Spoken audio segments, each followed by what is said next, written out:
So the other day, my daughter goes, "Dad, your eyebrows are getting white."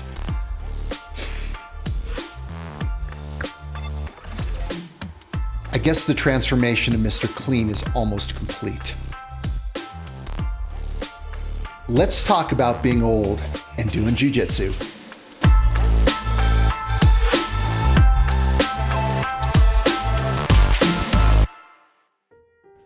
So to be honest with you, I find getting older difficult, mostly because in my mind, I'm exactly the same person I've always been.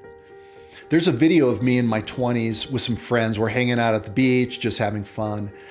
And a few years ago, I was watching it one night, and my son Jordan, who was like, I don't know, 16 or something at the time, he was looking over my shoulder and he goes, "Dad, you were exactly the same back then as you are now." And it's kind of true. You know, by the time you're 25, your personality is set. The person you are is pretty well established. Your humor is pretty well established.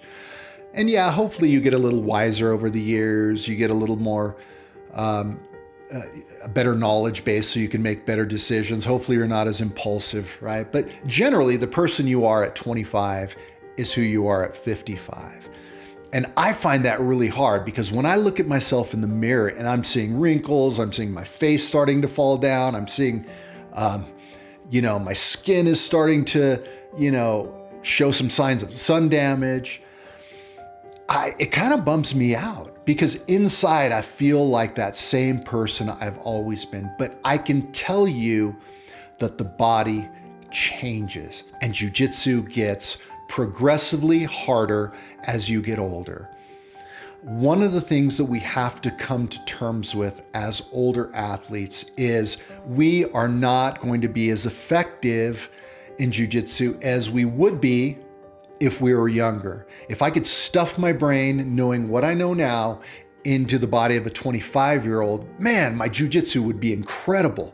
My transitions would be fluid and fast and dynamic, and it would be a whole different game.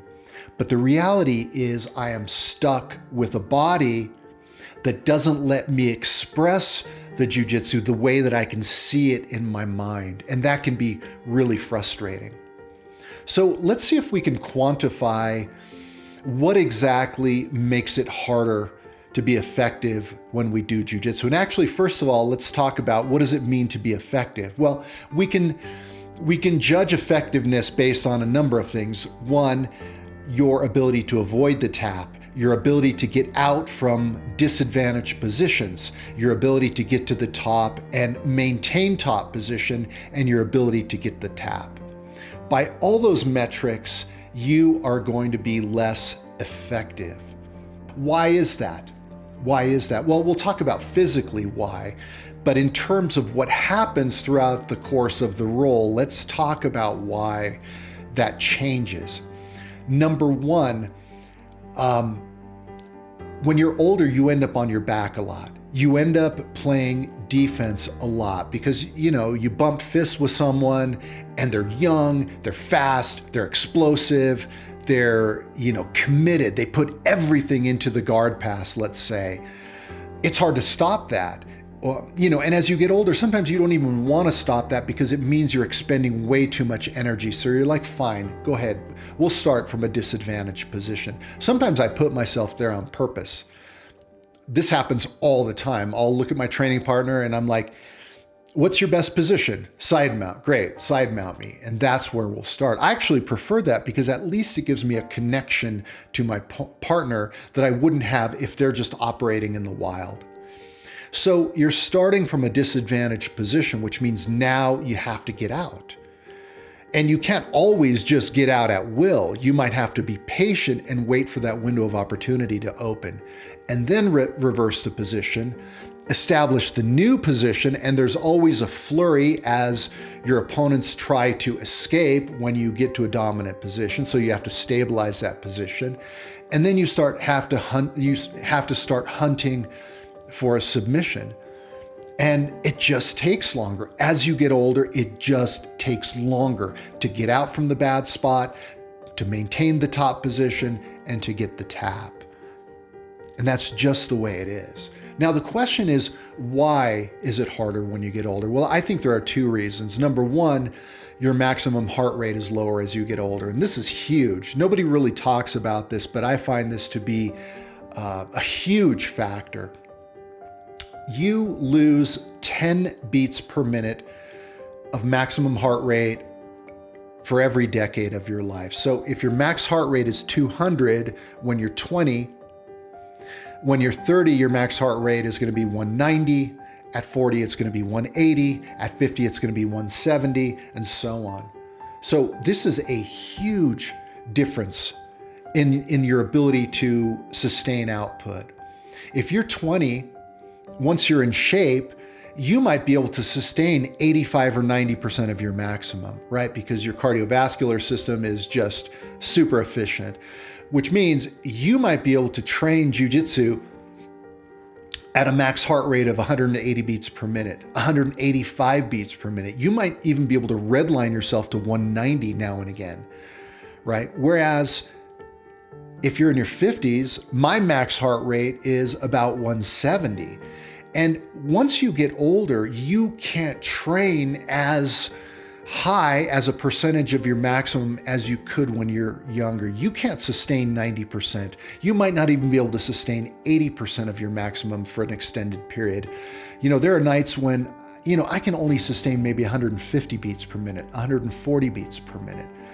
So I'm going against some kid who's going 180 and I can only do 145. That's a huge difference. That means every second they almost have one more beat per minute in terms of fuel and oxygen. And furthermore, their body's more resilient. Their joints are functioning better. They're more mobile. They can, they're more flexible. By almost every metric, their body is able to do more. Whereas you get older, your body starts falling apart, right? My low back is starting to have signs of arthritis. I have pain in my back pretty much all the time. My discs are gone back there. They tell me I'm going to need a spinal fusion at some point. We'll see, maybe. My neck is starting to have trouble. I had it x-rayed recently and my discs are gone. I've got bone spurs. I've got a permanent bend in my neck. I've got a permanently torn labrum in my shoulder. So your body just starts to wear out over time. So it just can't do as much. So the first thing that I would tell you that is critical as an older athlete is you have to simply accept that you're not going to be as effective. You have to be okay with that. And look, we are all competitive. Everybody that trains Jiu Jitsu is competitive. You show up as a new white belt and you're at the bottom of the food chain. But then eventually your place in the pecking order increases, and your goal as you continue to train is always to improve your position in the pecking order. And you don't want people leapfrogging over you. But the reality as an older athlete, you have to be okay with the fact that you just are not going to be able to train as hard. You're not going to be as effective. You have to accept it. You have to put away the ego. And look, we all have an ego. Anybody that says that, they don't have an ego on the mat, everybody has an ego. The goal is to control the ego. You don't want an ego that's out of control, but everybody has an ego. And as you get older, you have to really suppress that ego. Knowing that if you could put your brain into a younger man's body or younger woman's body, that you would be more effective. And that is a bitter pill to swallow if you're a competitive person.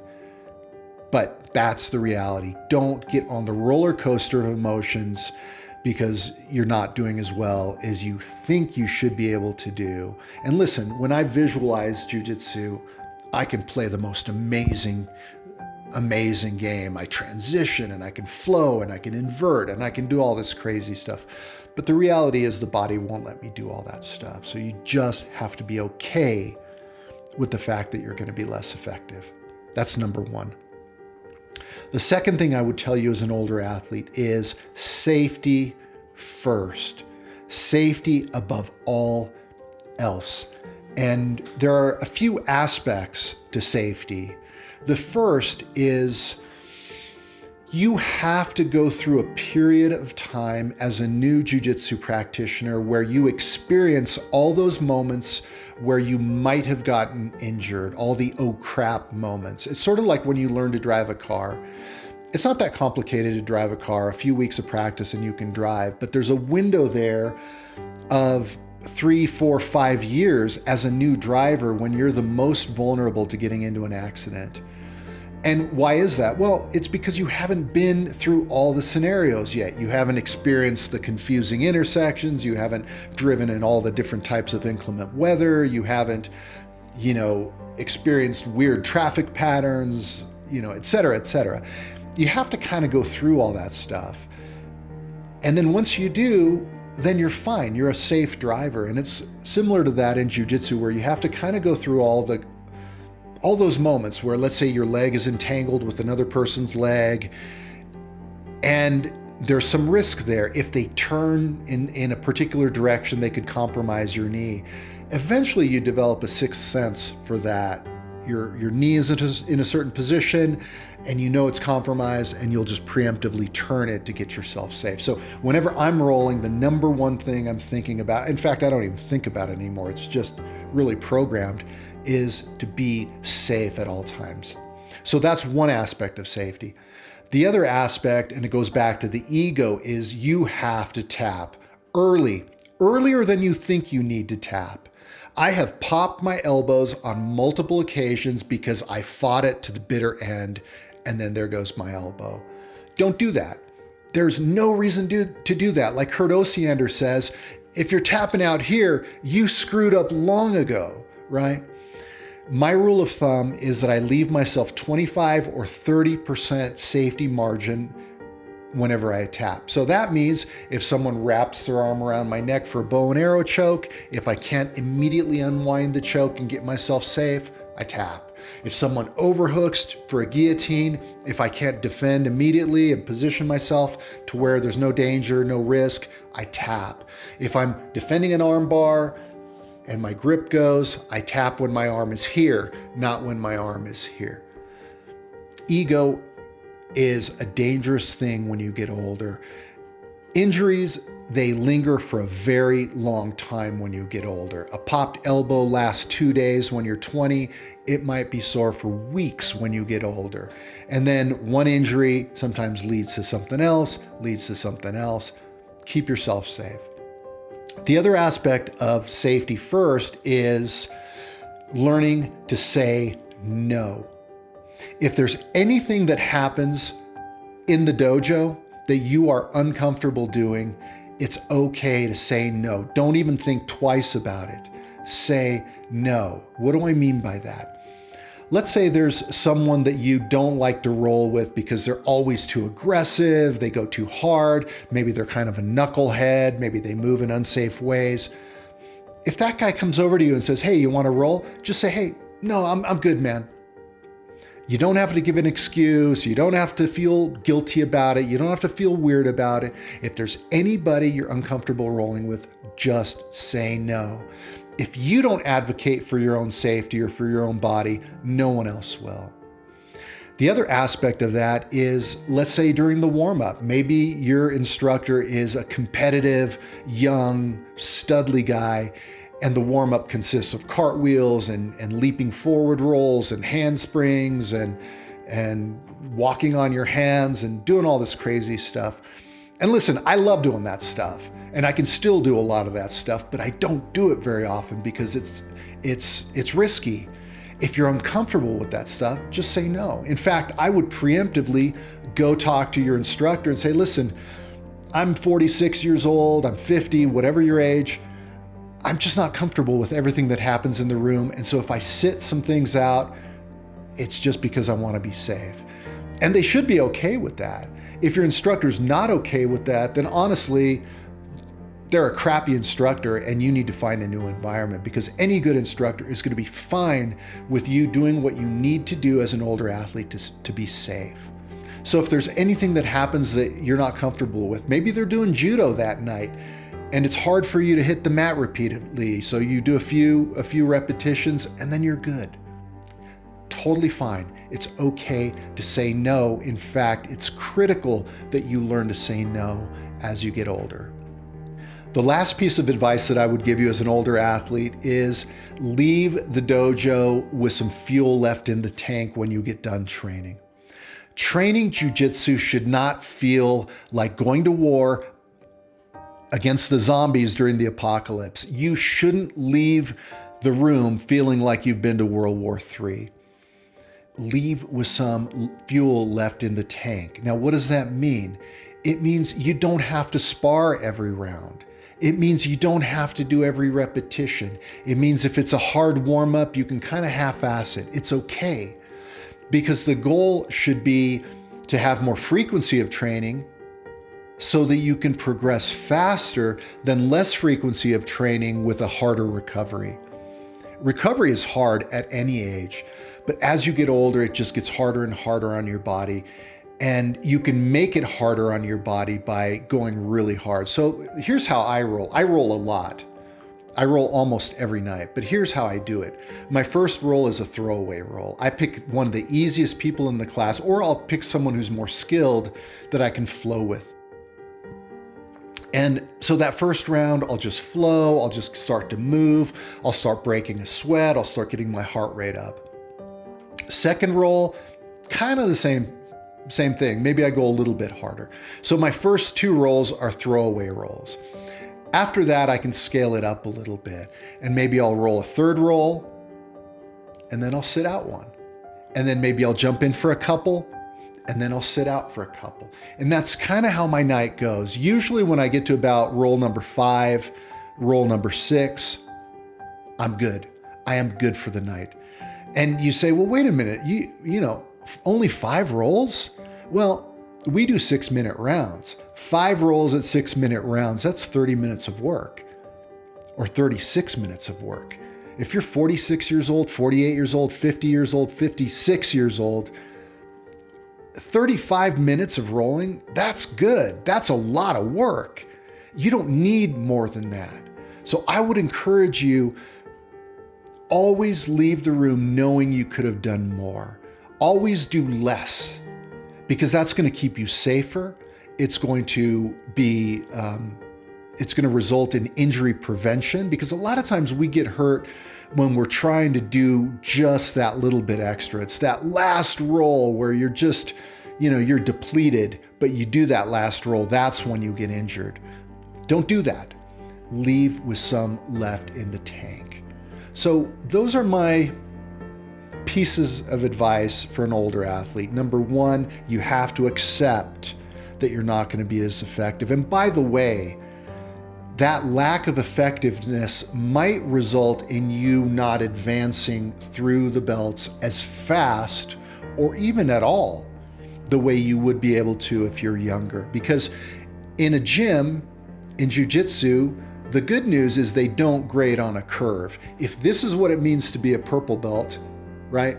In terms of effectiveness, in terms of, you know, whatever you need to be a purple belt. If your body only allows you to get to here, you're never going to get to purple belt. Or if the average person does it in 4 years, it might take you 8 years to get to this level so that you can be technical enough without your body being able to do as much. So you have to throw away the idea of you're on track to earn your next belt. And listen, lots of older athletes go on to become black belts. I did it. I started jiu-jitsu at age 41. I got to black belt. I know it's possible, right? But it's a slower process. I have always felt at every belt that I have had to be better technically than I would have had to have been had I been younger. I have had to be better technically to overcome that physical gap. And that means that I've had to study more. I've had to immerse myself more. I've had to really do deep dives into the technique, right? To get the details of the technique. I've had to learn to pre-position myself. I've had to learn to create really good structures. I've had to do a lot of things in my own game to reach a level of effectiveness that maybe other people don't have to do because their body allows them to move more dynamically and more explosively. So you're on the slow train. Accept that you're on the slow train. Don't be a belt chaser. You might not get to that next belt. Train for the joy of training. Okay, find reasons to train that have nothing to do with being on a certain track. Okay, so those are my pieces of advice. Number one, you're less effective. You have to accept it. Number two, safety first. Number three, this is not like going to war. Leave some fuel left in the tank. And if you can do those things, then I think you can have longevity in this sport. Last thing I would say, honestly, is congratulate yourself. If you're a jiu-jitsu practitioner and you're in your 40s, your 50s, your 60s, your 70s, congratulate yourself. You are doing something that few people on earth can do or are willing to do. It's easy to go to the gym. It's easy to do yoga. It's easy to go swim laps in the pool, right? It's not hard to stay in shape as you get older. It takes some discipline, of course, but it's not hard. But to do jiu-jitsu is hard. So congratulate yourself because you are doing something that few people do. I'm out.